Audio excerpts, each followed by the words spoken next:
పవన్ కళ్యాణ్ మొన్న చేసిన కామెంట్స్ దగ్గర నుంచి ఒకటే రిటర్న్ కామెంట్స్ వస్తూ ఉన్నాయి.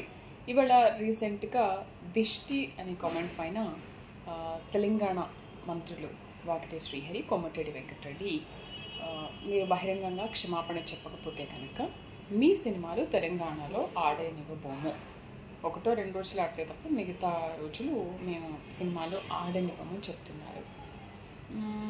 సరే, Pawan Kalyan whatever it may be అన్నారేమో, దానికి ఎదుటి వాళ్ళము మనం ఎందుకు అంత సీరియస్గా అవ్వాలి?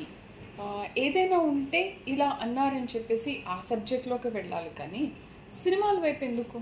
అంటే మనం పక్క తీర్చుకోవాలి అనుకుంటే డైరెక్ట్గా కాకుండా ఇండైరెక్ట్గా తీర్చుకోవాలి. పగ సినిమాలు ఆడనివ్వకపోతే ఏంటి? ఫ్యాన్స్ ఎలా అయినా చూస్తారు, ఫ్యాన్స్ ఎలా అయినా ఆయన్ని ఆదరిస్తారు. ఎనీవే, ఆ కామెంట్ అయితే నాకు ఎందుకో నచ్చలేదు. ఒకటో రెండు రోజులు ఆడనిస్తాం తప్ప సినిమాలు అసలు ఆడనివ్వము, క్షమాపణ చెప్పాలి అనేది.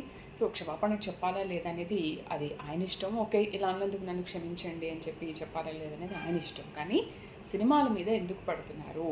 సినిమాల మీద పడినంత మాత్రాన ఫ్యాన్స్ ఏమి ఊరుకోరు, ఎలా అయినా సరే ఆయన సినిమాల్ని చూసే తీరుతారు.